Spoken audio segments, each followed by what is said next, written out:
Hey, yo. Join with video.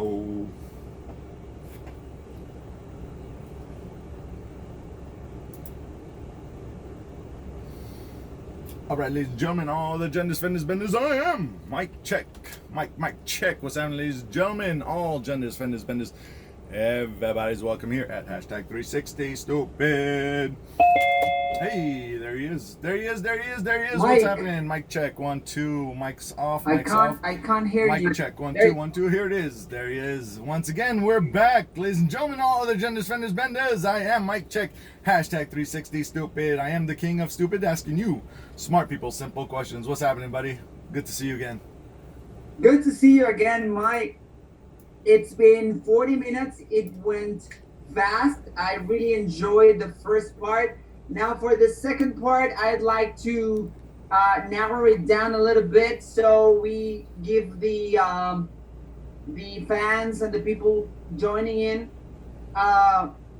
more specific sense of, first, what's in the future for the king of stupid, what you're gonna do about your media, your channels, your platforms, and two, some sort of conclusion on your side, because this I want to be clear with everyone listening, to all the fans and people listening to this is not about me or Mike trying to tell you gotta think this way because this is the only way and I don't give a fuck about anything else. No, to me it's about open mic telling me what is going on your side, what you think, what you believe, and people will be or should be able to make their own opinion on things related to their background, to their culture, to their country, to whatever. So that's about it, man. I want you to tell me first before we move on, this is the second part, probably is gonna be in a second video. So tell us about Mike Check, the King of Stupid. What's going on with him? What's it gonna be in the future for your channel, for your media? So I have a lot going on. Man. A lot of great things are happening. One of the things I'm working on is getting on stage to do stand-up comedy. It's going to be, my stage name on the comedy is Tomfoolery, and I have a buddy that is going to be Tidal Wave Dave. So it's going to be Tom and Dave, the comedy duo. We've been working on this for a bit now. That should take off in the next month or so. This channel, I don't know where this channel is going, but everybody has said that it's entertaining. Not everybody has liked it, and I don't want everybody to like it, but the information I put out there, I want it to mean something, you know. I want it to touch people, not always in the pleasant way, just be there, you know, like, because a lot of times I ask questions that everybody would want to ask, but is always just kind of like hesitant to ask. Or even in school, I just wanted to know everything. So I think this podcast, as Mike Check, King of Stupid, is gonna take off because the timing is right. You know, the timing on just sitting here in my place, just putting up my kimono from Japan and just talking shit. This is what the world needs right now. So I kind of just did it just to do it, and it's really taken off, man. My downloads are increasing. I was checking your walk in the morning, early morning yesterday, I think, with your dog. Yeah. And you were talking about it, like the downloads are skyrocketing, like, dude, people are listening to this shit. yeah. And I was just like, I just want to, and this is really therapy for me, I gotta tell you, man. Like the morning rage dump, I just go out there and I stomp on the floor and I fucking talk a lot of shit and it comes out. Those are the ones that I think they should be saying, like, hey, are you okay? But they don't even mention those. But the ones that I'm talking calmly, what's happening there, you know? Yeah. The future. Okay, my long time goal is to build a I just started working on this. I've been researching this for maybe a couple of years, but so nothing's set. But I want to go with foster owned homes and businesses to take in foster children and to train them and to teach them on the 3 fundamentals that I think are absolutely necessary. A forever home, so when they leave the foster care, when they leave my home, they will be stepping right into their own home. Forever. That home cannot be sold, cannot be traded. They will always have that home. Now, every place in the world has multiple units, duplex, triplex, fourplex, depending on what the laws are. So I'm going to get them a multi-unit property so that they'll have their forever home. But, and this is number 2, it's going to generate passive, positive cash flow. So every month they will be getting money, and every month the money that comes in is going to pay all their bills. Now, unfortunately, a lot of the kids go through a lot of hard times and have been horribly abused. And so that's my number 3. The number 3 is self-defense, especially for the girls, especially related to sexual assault. Sexual assault is a whole other category connected to America. In America, it's a rape culture, man. The horrible things that are happening to women, the horrible things that are happening to children, keeps happening because they protect the men. This is just the philosophy of this country.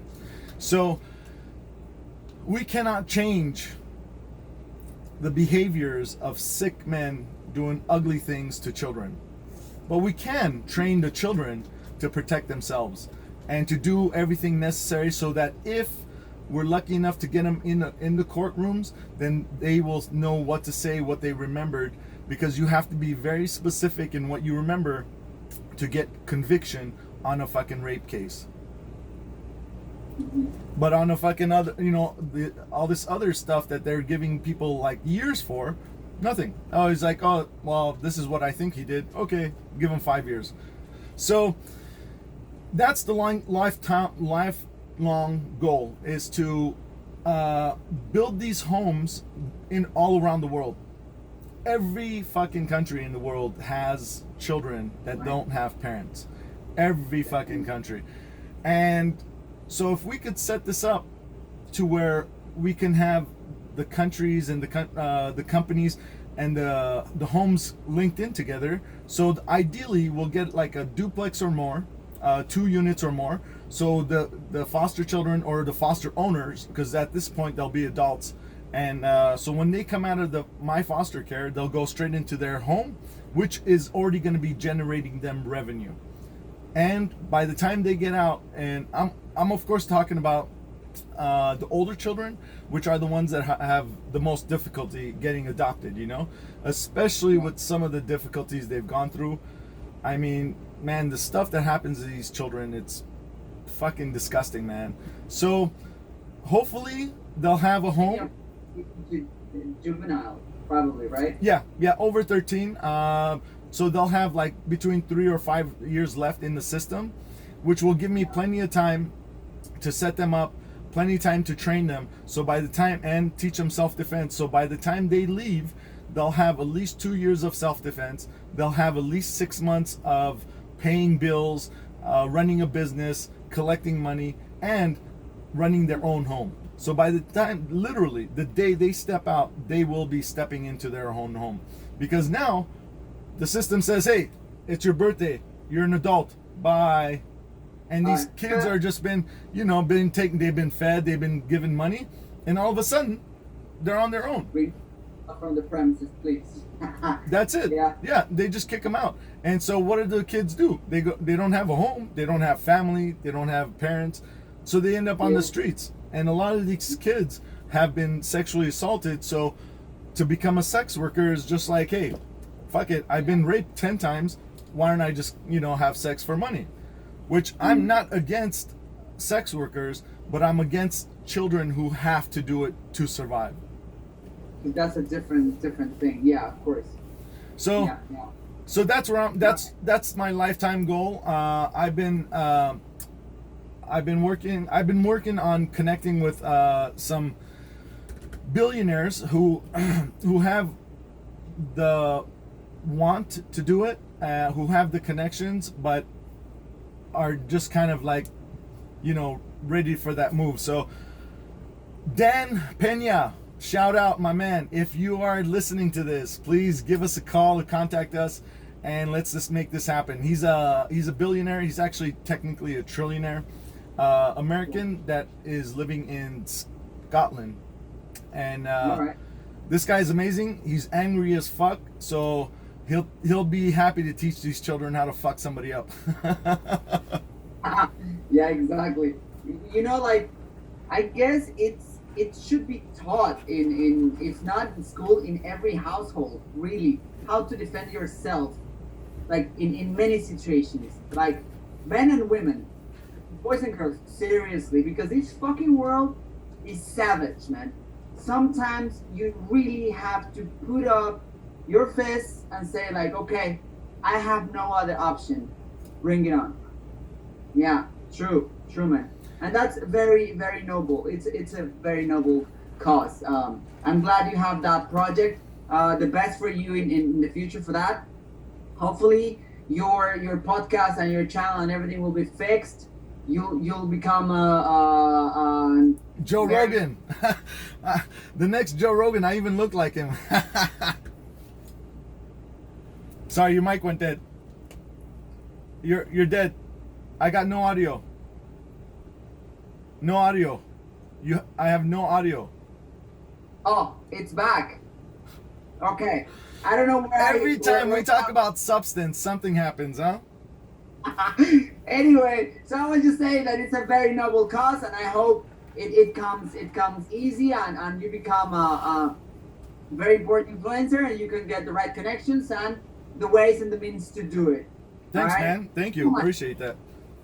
Let's narrow down the topic that we're coming from about the pandemic and the relation of the pandemic with both countries. You had two questions. One was for the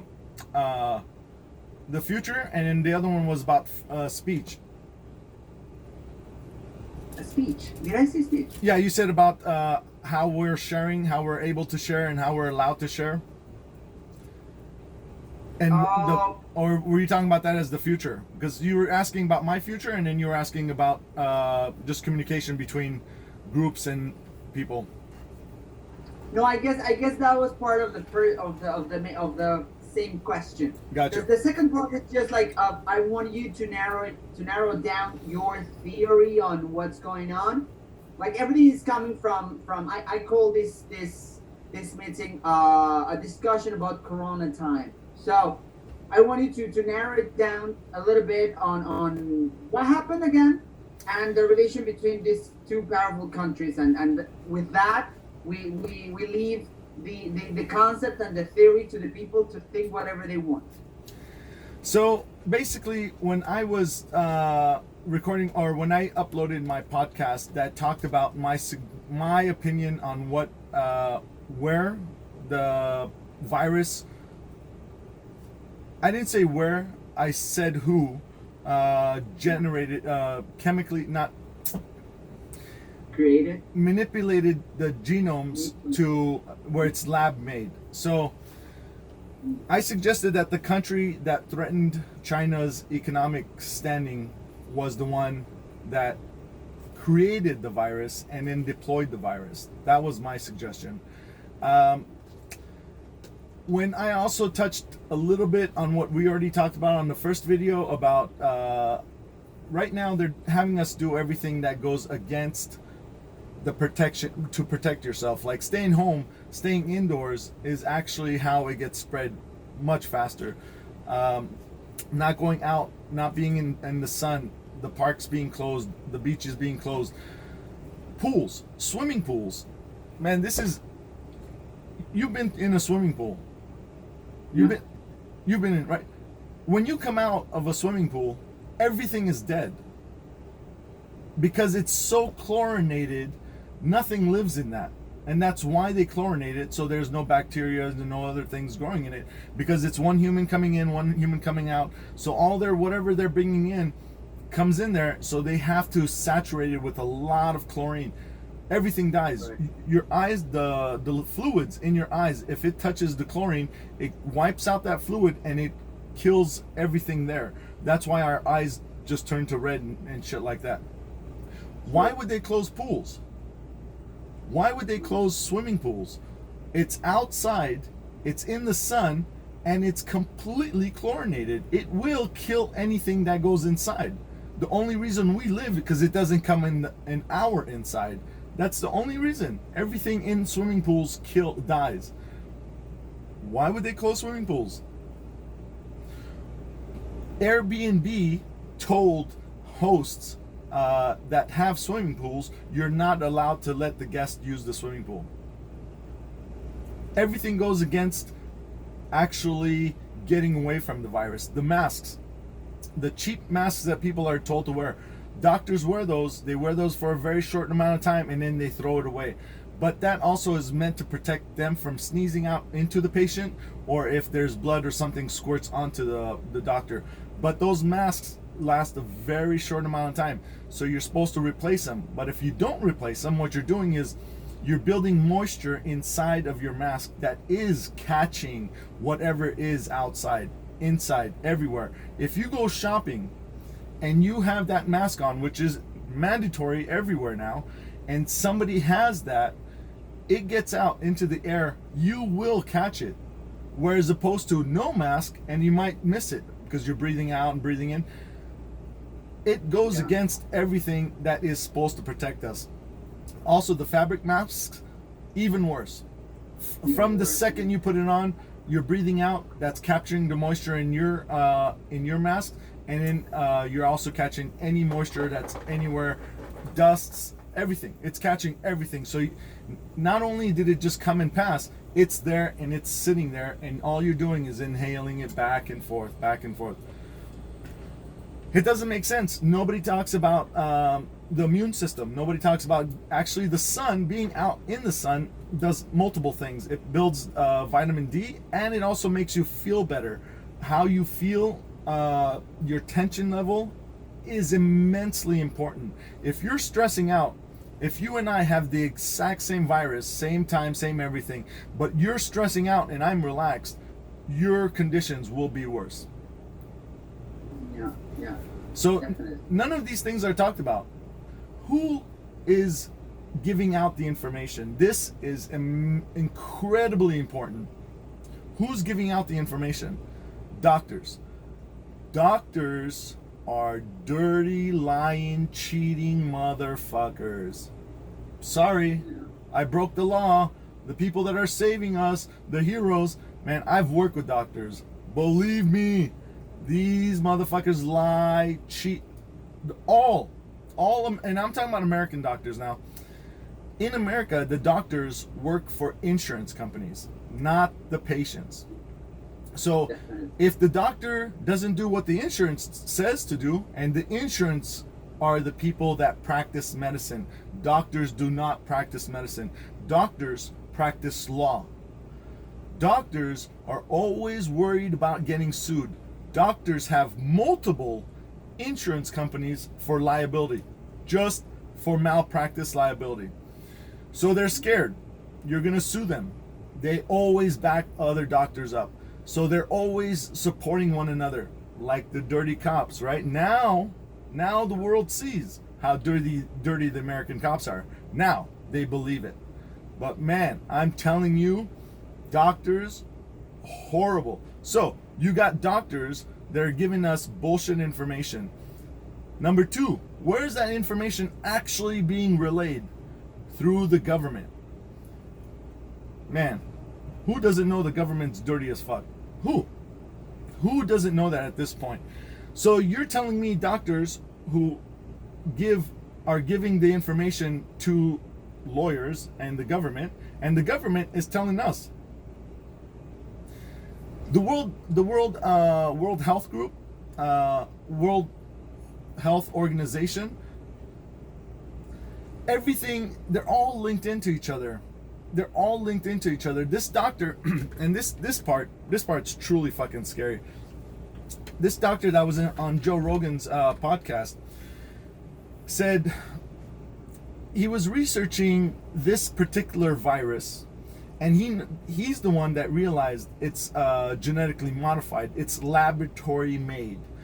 Is because at the end of the gene, there's one particular gene that has something to do with longevity, life longevity, or something like that. This part of the gene of the virus is the exact match to another gene that he found in laboratory rats. The laboratory rats all come from the same lab. Every study uses those mice from that one lab. That lab genetically modifies the rats so they live longer. Right. So the rats are genetically modified. They're using, and this is for everything, all our medication, everything gets tested on these mice that are genetically modified. So they're not normal mice. They're not reacting to the medicine and medication that a normal way. Right. And that's because they're genetically modified to live longer. So this particular gene actually becomes stronger, and the mice live longer when you give them the medication, because the medication is generally like bringing a foreign subject. They're basically getting them sick and then they're healing them. So this doctor went to these laboratories that are testing medicine, modern medicine, and he said, look, you guys are all taking the mice from the same lab. That lab is genetically modifying the mice. Your test results might be off by just a tiny little bit. They're like, well, we already tested it with the other scientists. Yeah, those other scientists are testing it on the same mice that are coming from the same place. So it would make a difference. Yeah. So he said, don't you guys want to know this? They're like, then they started asking, wait a minute, who are you? Are you a doctor? Yeah. Are you a scientist? And he's like, yeah, I am a doctor. I am a scientist. I work on research. That's how I know, because I did the research myself. Then all of a sudden he starts getting threatening messages. They're coming around. People are just showing up. Things are missing. Things are moving. You want to talk about money? Pharmaceutical money, man. Big pharma is big money. Yeah. There's money. Man, like you said earlier, when you touch somebody's money, you're touching the world. You're shifting their entire existence. Pharmaceutical money, military money, education money. Man, drug money. Many countries would be in bankruptcy right now if it wasn't for the fucking drug money. Like Mexico. Decades ago, man,